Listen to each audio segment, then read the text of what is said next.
Here we are at the brand new Cheech Museum in Riverside, California, with its namesake, Cheech Marin. How does it feel to finally be opening the Cheech?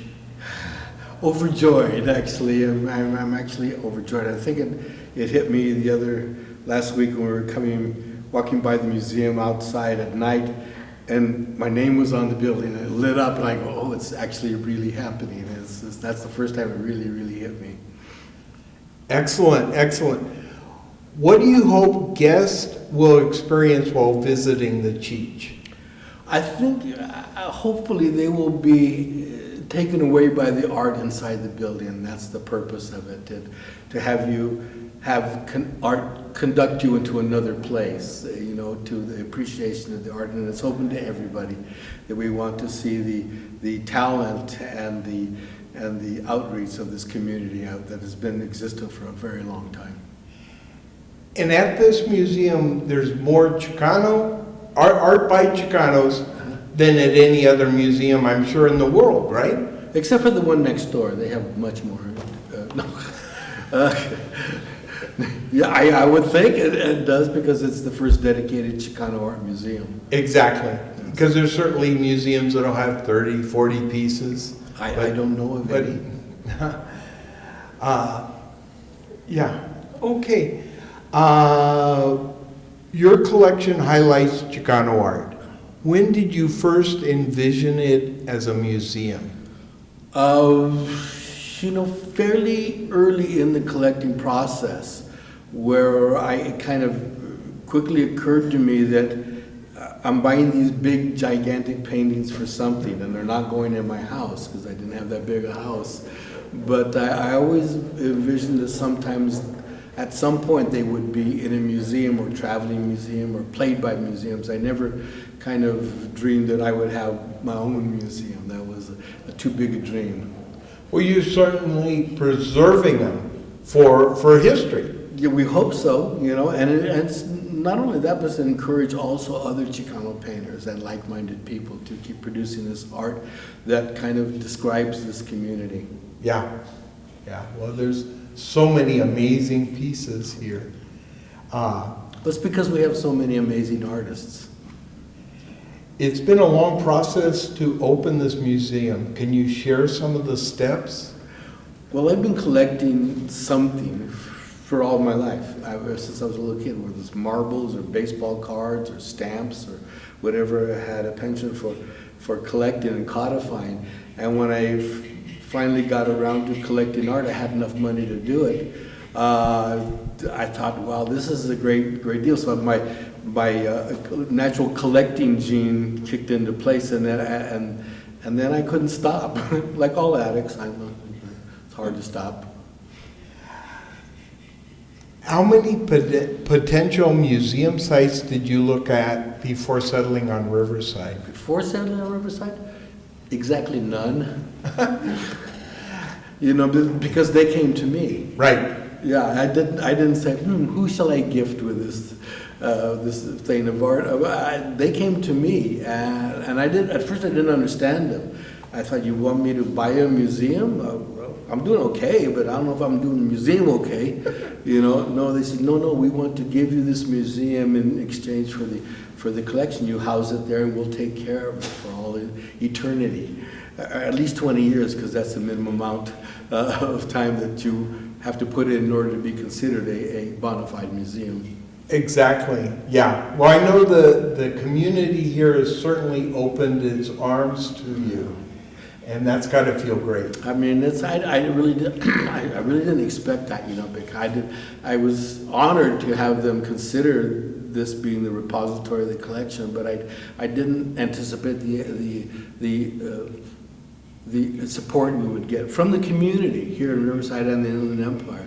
That was really amazing to me, that people came out, and then if they had a trust fund or a family foundation, they made the biggest gift of their entire foundation's career or existence. I was like, wow, that's really touching, and we will put it to good use. Yes. What are some of the corporations that have helped make this happen? Well, from the beginning, you know, when I decided, hey, my friends in the museum community, art community, knew that I had this collection. They started seeing it and said, well, you got to show this. It doesn't you no good under the bed or in the closet or in the garage, and you have to show it.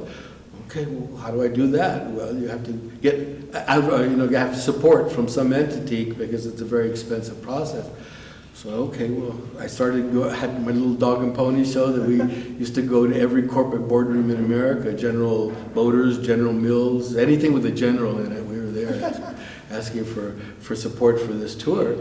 And finally, the Target stores and Hewlett-Packard stepped up to put in the initial seed money to get the first show going. And then Target stores stayed with the show for another 7 years. Wow. And contributed a lot of money to the promotion of Chicano art because they wanted to reach that audience with a hip message, and I guess we were the hippest message. And we wanted them to reach our audience. Okay. Well, I was going to say this is amazing. So was there any way that you decide if you should add a piece to your collection? You know, my criterion for adding things to the collection is that it has to haunt me. You know, because I don't purchase things right away. You know, I've learned that about collecting. If you're going to collect it, make sure that you want that piece of art. And so, if a painting haunts me, and I dream about it, that is a good indication. A lot of these paintings came about because I've been thinking about them for a long time, and I'm just hoping that they were still there where I first saw them. Well, you have helped many Chicano artists elevate their careers. Who are some of the Chicano artists that you got to admire? Oh, I admire them all. It's like, which one of your children do you admire? The one that's giving you the least amount of problems. That's true. That's it. But all these Chicano artists are great, or they wouldn't be in this collection, because there's a lot of choices to make in the community. And I've been following this group of artists for, 40 years, in some cases. And I'm glad to bring them to the forefront because that's my purpose, to bring them to the forefront so that the public out there, whether it's American or European or wherever they come from, can recognize that there is a great school of art that has been forming in front of them for 50, 60 years. Do you ever develop any interest on a specific media or canvas of the art? I like paintings, because that's what I know. I studied paintings from a very early age, like around 11 years old. I seriously studied Western art. I went to the library and took out all the books and looked at them. And, okay, that's Cézanne, that's Miro, that's Picasso, that's Da Vinci. So I knew what good painting was because I went to museums as a little kid. And paintings are a form of art that you have to see in person in order to get the whole picture.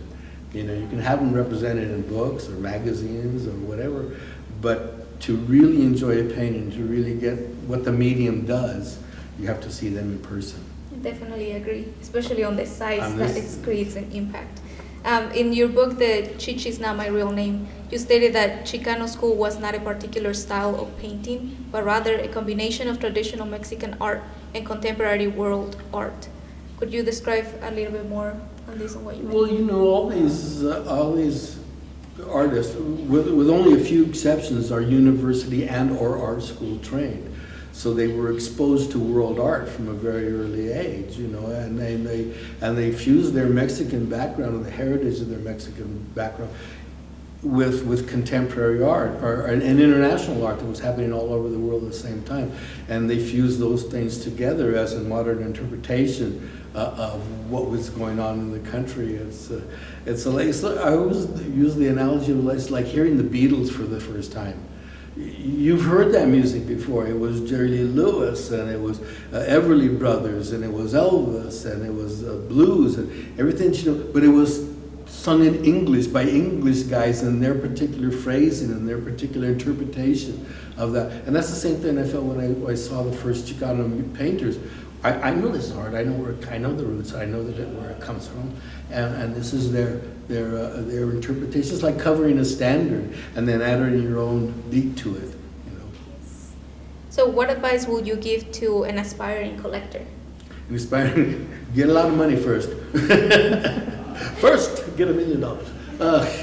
No, you know, it's like read books, see pictures, go to museums and see the paintings live, and then you'll know what I'm talking about. You know, it is a particular medium, and it has a lot of variations in it, painting, and it has a long history.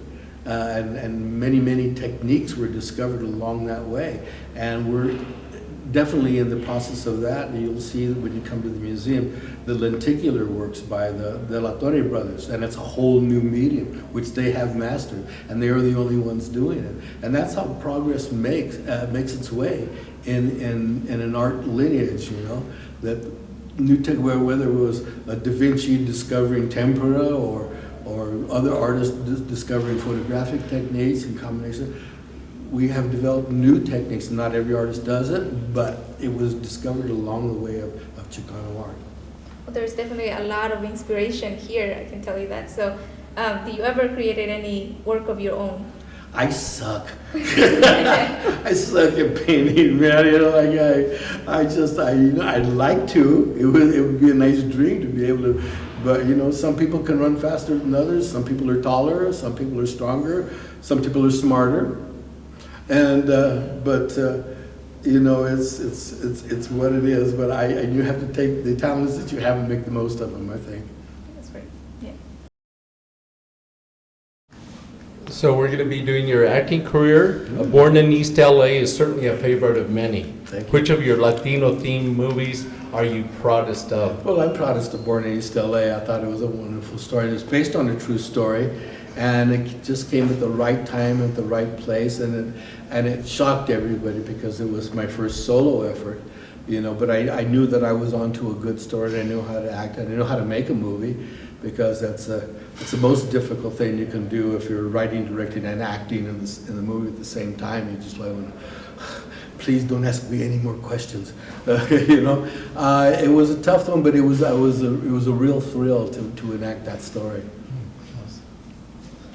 So, how have you overcome the obstacles within Hollywood? By immense talent. I think that's the only way to describe it.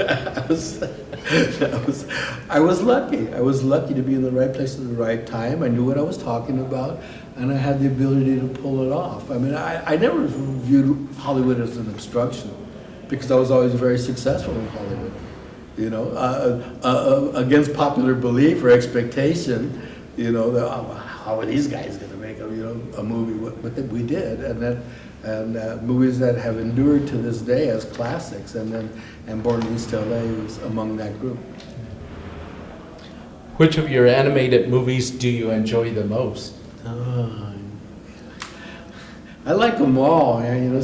But it's like, you know, you like your first child a little bit more because it's your first one. Oliver and Company, which was the one that by Disney that got me out of how do you be anything else but Cheech and Chong. So I had to reinvent myself, you know. So, and it was animation that did it, you know. I got a break from Disney, called me up, and they wanted me to audition for this part, and I did. I went there and tried it, and it was the first time I'd ever done anything like that, and I sucked. I was like, oh man, I got in the parking lot after I left, and everybody in the studio was like, well, yeah, that was nice. Thank you very much for coming by. And I got in the parking lot. I said, that was horrible. I'm going to go in there and do it again. So I went to the studio, and I said, I was terrible in it. I want to do it again. They said, okay. And so the director, George Schrader, gave me one bit of instruction. He says, play it like you have your fingers stuck in an electric socket. Okay, I can do that. And I went back in there and I went full bore on this character, and then you can see everybody coming alive in this character. That's it. And it's like, okay, all right, we're going to hire you for the part. And I thought, well, you come in and you do a couple of sessions. I was on the picture for 1.5 years, just doing voices, because they kept writing more for that character. And then other characters that saw or heard what I was doing, they were showing examples, they wanted to do their parts over again. And big stars, you know, and I thought, well, I'm on to something here. This is very good, you know. Awesome. So what inspires you as an artist or as an actor? Wow. Feeding my family. Because they eat a lot, you know, they got a lot of kids, or, you know, a few kids anyways. It's just the fun of doing it, you know. I knew I was an artist. I really did. I really knew I was an artist from a very early age. I just didn't have a medium. I was a singer all my life, and I knew I could do that, but that was easy for me.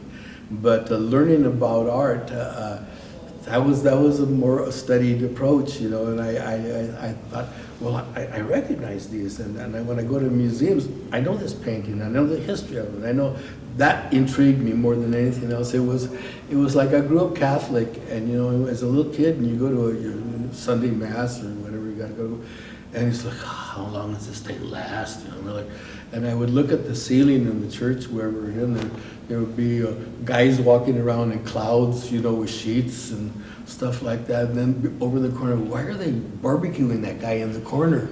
And so right away I was intrigued, you know. It was glory and carnage at the same time. And like, I could do this. Well, thank you very much for having us here and speaking with you in front of all your fantastic art. Thanks, Blue. It's not mine. I just collected art from these great artists. Yes. Yeah. Thank you. And preserved it. And preserved it. Well, Yeah. you spray them down. One of my compadres is Ignacio Gomez. Uh-huh. And, you know, his artwork, statue of Cesar Chavez is right across the street. Mm-hmm. How come you don't have any? We do. I do. Oh, you do? Yeah, we have one. They were just looking for it again today. They Oh. didn't replace it. Misplace it, but we do. I do have. Okay. Ignacio Gomez. That picture of Eddie Olmos as El Cholo. Okay. We appreciate sincerely your time. No, thank you very much. It's been an honor to do this.